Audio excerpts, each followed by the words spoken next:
안녕하세요. 동갑내기 남편과 살고 있는, 아니 살았던 40대 여성입니다. 누가 그러더라고요.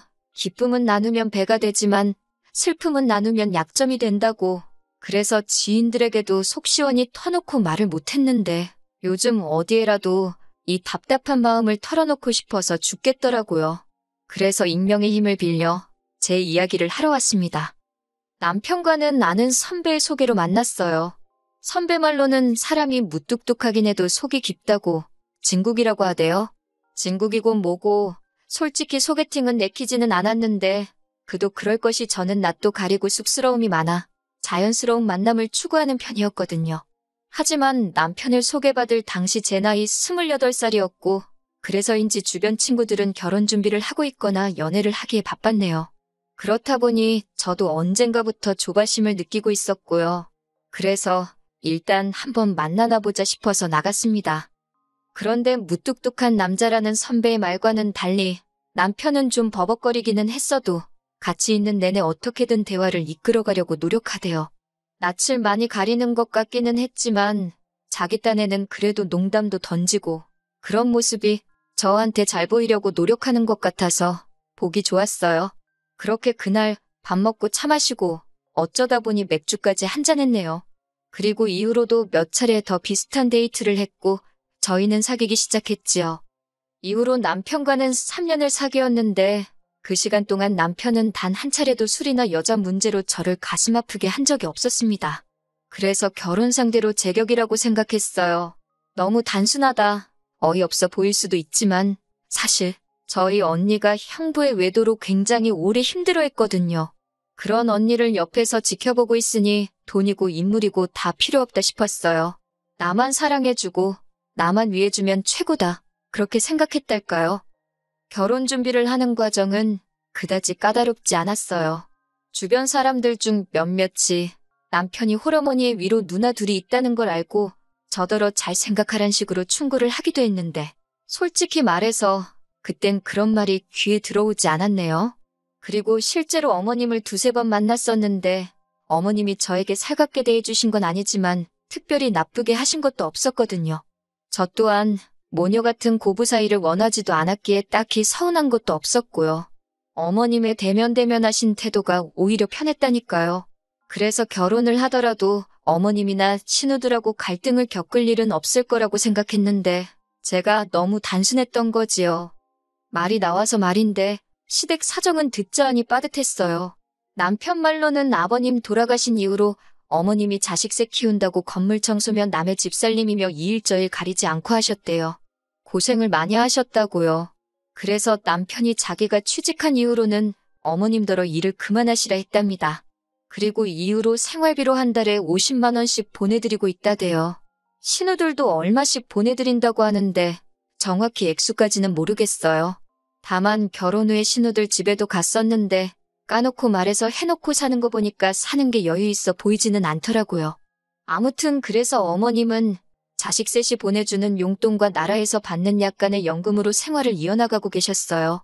결혼할 때도 따로 도움을 받은 건 없습니다. 남편이 모아둔 돈과 제가 모아둔 돈을 합해 허례허식은 생략하고 남들 눈에 튀지 않는 선에서 결혼을 했어요. 그렇게 남편과 부부의 연을 맺고 앞으로 지금까지 해왔던 것처럼 서로 아껴주고 성실히 살면 될 줄 알았습니다.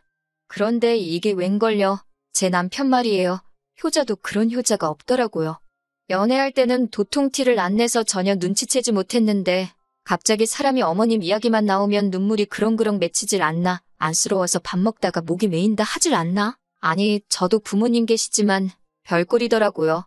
누가 보면 정말 저희 어머님 막말로 돌아가실 날 받아놓고 사는 분인 줄 알 만큼 걸핏하면 어머님 불쌍하다고 그러는데 처음에야 물론 저도 그런 남편을 달래주고 이해해주려고 했어요.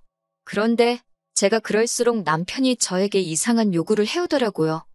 결혼하고 얼마 지나지 않아서 하루는 남편이 저를 붙들고 그간 어머님이 얼마나 고생을 많이 하셨는지 주절주절 늘어놓기 시작하더라고요. 한 30분 넘게 듣고 있으니까 저도 사람인데 슬슬 지겹기도 하고 저희 부모님도 고생 많이 하셨거든요. 솔직히 말해서 그 시절에 고생 안 하신 부모님들이 몇 분이나 되시겠어요? 다들 자기 자식은 당신보단 낫게 살게 하겠다고 고생 많이들 하셨지요. 그렇다고 남들한테 내 부모 고생한 거 알아달라고 할 수는 없는 거잖아요. 본인부터 잘해야지. 그런데 남편은 자기가 대학을 다닌답시고 서울에 올라온 이후로 지금까지 어머님께 너무 소홀했다며 그게 너무 후회가 된다고 앞으로 어머님한테 잘하고 싶대요. 그러면서 저더러 연락도 자주 드리고 한 달에 두세 번은 내려가서 식사도 같이 하고 그랬으면 좋겠다는 거예요. 그리고 그 말은 그냥 말뿐이 아니었습니다. 이후로 걸핏하면 왕복 2시간 거리인데 갔다 오자, 가서 먹고 오자, 모시고 어디 가자, 미치겠더라고요. 그래서 한 1년 가까이 그 집거리 하다가 못하겠다 했습니다. 20분 거리에 있는 친정도 한 달에 한 번을 못 가는데 2번이고 3번이고 매주 시댁에 가는 거 힘들어 죽겠다고요. 그랬더니 남편이 어머님이 저한테 뭘 시키는 것도 아닌데 뭐가 힘드냐입니다. 남편 말대로 저희 어머님이 저한테 밥 해라 뭐 해라 그런 걸 시키지는 않으세요. 그렇다고 제가 시댁에서 2발 뻗고 편하게 누워있을 수가 있나요? 잠을 잘 수가 있나요? 그러다 한 번은 어떻게 보면 마지막이기도 한데 어머님 댁에서 신혼회까지 모여서 다 같이 식사를 하게 되었어요. 신우들도 음식을 해왔고 저도 해갔고 그래서 온 가족이 모여서 잔칫날 마냥 한 끼 먹게 되었습니다. 조카들까지 다 와서 거의 10명 가까이 모였으니 설거지거리가 좀 많았겠어요? 그런데 식사를 마치고 나니까 다들 뭐 부산하게 움직이는 것 같더니 어느새 TV 앞에 옹기종기 모여있더라고요. 저만 부엌에 덩그러니 서 있고 이런 일이 처음 있던 건 아닌데 그날은 왜 그렇게 짜증이 나던지요. 그래서 남편을 불러서 설거지를 시켰어요. 그랬더니 어머님이 불이 나게 쫓아와서는 당신은 아들 키울 때 한 번도 손에 물 닿게 한 적이 없다면서 가뜩이나 바깥일 하느라 힘든 사람한테 이런 일까지 하게 하지 말라고 하시는 거예요. 제가 웃으면서 어머님 저도 바깥일 하는데 그러면 형님들더러 하라고 할까요? 하고 물었습니다. 저희 형님들은 2분 다 전업주부거든요. 그랬더니 어머님이 그냥 하지 말고 냅두랍니다. 저희 다 가고 나면 당신이 하신다고요. 그런데 솔직히 그것도 말이 안 되잖아요. 설거지거리가 산더미인데 그걸 나이 드신 어머님 혼자 하시라고 냅둔다는 게 그래서 제가 남편한테 다시 눈치를 줬어요. 그러자 남편이 못 이긴 척 고무장갑을 다시 꼈고 어머님도 못마땅하신지 저를 째려보시더라고요. 그런데 신우들이 절더러 하는 말이 남편 잘 얻어서 좋겠답니다. 저렇게 자상한 남자가 어디 있냐면서 어이가 없어서 남편이 와이프를 잘 만난 거라고 저처럼 돈도 벌어오고 살림도 해주는 여자가 어딨냐고 저는 미쳤다고 쏘아붙여버렸어요. 이후로 결정적인 사건이 있었던 건 아닌데 거듭되는 불편한 상황으로 어머님과의 사이가 점점 틀어져 갔습니다. 그리고 그런 2사람 사이에서 남편이 전혀 제 방어책이 되어주질 못했어요. 오히려 무조건 제가 어머님한테 맞춰드리길 바랬지요. 한 예로 저희 어머님은 연락 문제에도 굉장히 예민하신 분이었는데 당신 며느리가 일을 하건 말건 그런 건 안중에도 없으셨어요. 아침 10시고 오후 3시고 시간 상관없이 아무 때나 전화를 거시기 일쑤였습니다. 그러다 제가 못 받잖아요? 그러면 바로 남편에게 연락을 해서는 결혼할 때 돈 안 해줬다고 전화도 일부러 피하는 거 아니냐. 제가 어머님을 무시하는 것 같다는 식으로 말씀하시더라고요. 더 화가 나는 건 어머님이 그런 억지를 쓰시면 남편이란 인간이 그럴 리가 있냐거나 무슨 말을 해서든 오해를 푸시게 해야 하는데 그런 게 없었어요.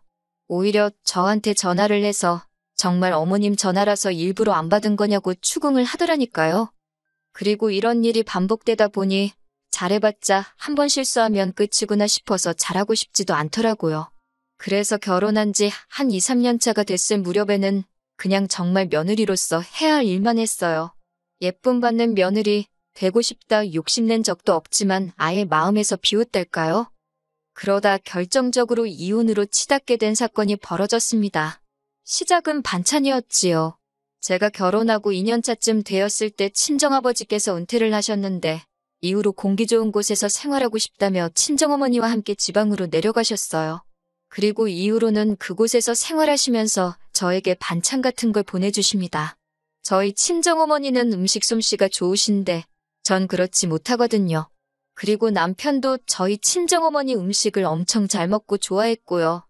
그런데 언젠가 한번 어머님께서 저희 집에 오셨다가 친정어머니 음식으로 가득한 저희 집 냉장고를 보시고는 솔직히 지금도 정확한 이유는 모르겠지만 기분이 상하셨더라고요. 그리고 이후로 계속해서 어머님도 반찬을 보내기 시작하셨어요. 그런데 문제는 맛이 없었다는 거예요. 제 입에 안 맞는 게 아니라 정말 누가 먹어봐도 맛이 없다고 할 만큼요. 어머님 아들인 남편도 잘 안 먹던걸요. 그렇다 보니 결국 버려지는 게 대부분이었고 이건 아니다 싶어서 제가 남편더러 어머님한테 보내지 마시라고 얘기 좀 하라 했지요. 그런데 어머님 상처받으면 어쩌냐며 그걸 못하더라고요. 보다 못한 저라도 할까 했지만 가뜩이나 사이도 안 좋고 불편한데 나서서 좋은 소리 들을 리도 없고 그래서 결국 저도 안 했어요. 막말로 아들인 남편이 괜찮다는데 내가 알 바냐 솔직히 그렇게 생각하고 내버려뒀네요. 그러다 문제의 날이었습니다. 그날은 남편도 아침부터 뭐가 그렇게 심통이 났는지 저한테 하루 종일 내내 툴툴거리대요. 저도 받아주는데 한계를 느끼고 있었고요. 그래도 어떻게 하루가 거의 다 가고 저녁 식사를 하기 위해 밥상을 차리고 있었습니다. 국이고 뭐고 끓이기도 귀찮아서 친정어머니가 보내주신 나물 반찬에 고추장 넣고 밥을 비볐어요. 계란 후라이에서 올리고 옆에다 친정어머니가 보내주신 김치를 꺼내놨지요. 이윽고 남편도 식탁에 앉았는데 뜬금없이 왜 자기 엄마, 그러니까 시어머니가 보내주신 김치는 안 꺼내냐면서 시비를 거는 거예요. 어이가 없어서 먹을 거면 꺼내 먹으라니까 왜 애시당초 꺼내놓질 않았냐면서 말꼬투리를 잡기 시작하대요. 그래서 꺼내라고 먹을 사람이 꺼내면 되는 거 아니냐고 어제 꺼내놨을 때 손도 안 대지 않았냐니까 저더러 저는 왜 안 먹냐입니다. 무려 시어머니가 해준 음식인데 왜 안 먹냐고 따지는 거예요. 입에 안 맞아서 먹기 싫어서 안 먹는다니까 시어머니를 무시하는 거냐면서 먹으래요.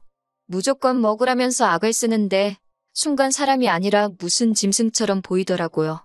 그뿐만이 아니었습니다.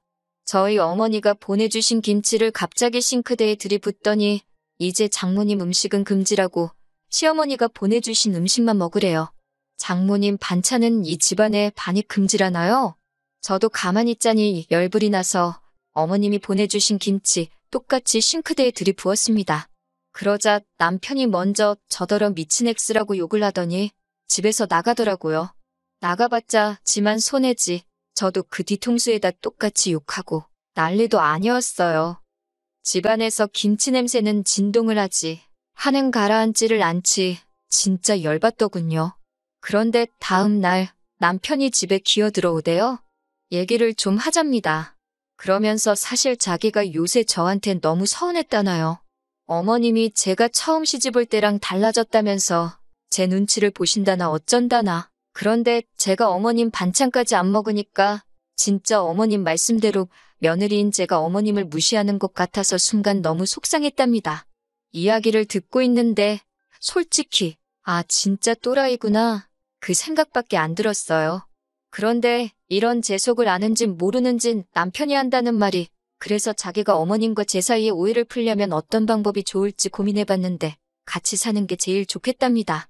서로 살부대 끼고 살다 보면 미운정 고운정 다 들지 않겠냐며 진정한 한 가족이 될 수 있을 거래요. 어이가 없어서 진심이냐고 물었습니다. 남편이 전에 없이 밝은 표정으로 그럼 진심이지 아니겠냐고 그래요. 제가 너무 열받아서 살다 시어머니 반찬 안 먹는다고 합가하자는 소리 들은 여자는 나밖에 없을 거라고 소리를 빽 질렀어요.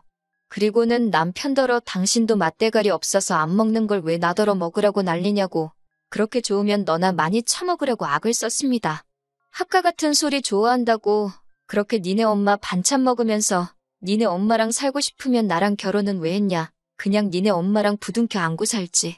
지금 생각해보면 저도 뭔 정신으로 그렇게 남편한테 말을 쏟아낸 건지 모르겠어요. 어쨌든 그땐 정말이지. 화가 나다 못해 분통이 터져서 이성을 잃었던 것도 같습니다. 얼마나 저도 화가 났는지 어머님도 아니고 니네 엄마 소리가 절로 나더라고요. 그러니까 남편도 어지간히 화가 났는지 얼굴이 시뻘개져서는 가만 안 둔다고 씩씩거리고 그래도 어쨌든 남자잖아요. 무섭긴 하더라고요. 이렇게 더 화를 냈다간 오히려 남편이 저한테 해코지를 할지도 모르겠다 싶어서 일단 적당한 선에서 소리 지르는 건 멈췄습니다. 그리고는 자포자기한 모습으로 그냥 그만하자고 나는 죽어도 합가는 못하겠으니 차라리 헤어지자 했어요. 홀시어머니의 효자 아들, 남편감으로 아니라 소리를 그렇게 들었어도 그게 내일이 될 줄은 몰랐다고 나는 더는 감당할 수 없다 했습니다. 그런데 남편은 도통 무슨 이런 문제로 이혼을 하자는 거냐며 이해를 못하겠다는 표정을 하고 있었지요. 하지만 결국 저는 대학 동기의 도움으로 이혼 전문 변호사를 선임했고 이후로 약 2년 동안 지리한 싸움을 이어갔어요. 사실 남편이 외도라던가 도박처럼 소위 분명한 사유가 없었기 때문에 이혼 소송을 하기가 쉽지는 않았거든요. 그리고 결국은 이혼에 성공하긴 했지요. 하지만 제가 바라는 대로 됐음에도 왠지 마음이 편하진 않대요. 상처뿐인 승리였다고 해야 할지 몇 년의 시간이 신기루처럼 사라진 기분이었다고 할까요? 그래도 이렇게 혼자가 된 지금 마음은 홀가분합니다. 애가 없어서 다행이란 생각도 들고요. 남편과의 만남을 주선했던 선배는 원래 남자는 결혼하면 효자가 되는 법이라며 저더러 웬만하면 좀 품어주지 그랬냐는데 같은 여자인 선배가 그런 소리를 하니까 얼마나 한심하게 보이던지요. 선배나 그렇게 남편한테 납작 엎드려서 맞춰주고 말만 따라 져주면서 살라 했네요. 선배 부모님이 좋은 마누라 다 됐다고 퍽이나 좋아하시겠다고요. 이혼하고 처음 한동안은 남편을 탓하기도 하고 제 자신을 탓하기도 하면서 울며 시간을 보냈어요. 그토록 바라던 이혼이었지만 동시에 처음부터 제대로 된 선택을 하지 못했다는 자괴감이 컸으니까요. 그래도 이제는 이 글을 마지막으로 더는 방황하지 않을 수 있을 듯해요. 다 쏟아내고 나니까 제가 예상했던 것보다 훨씬 후련하거든요. 미래에 제 자신에게 부끄럽지 않게 열심히 살아보겠습니다. 그러면 또 좋은 날이 오겠지요.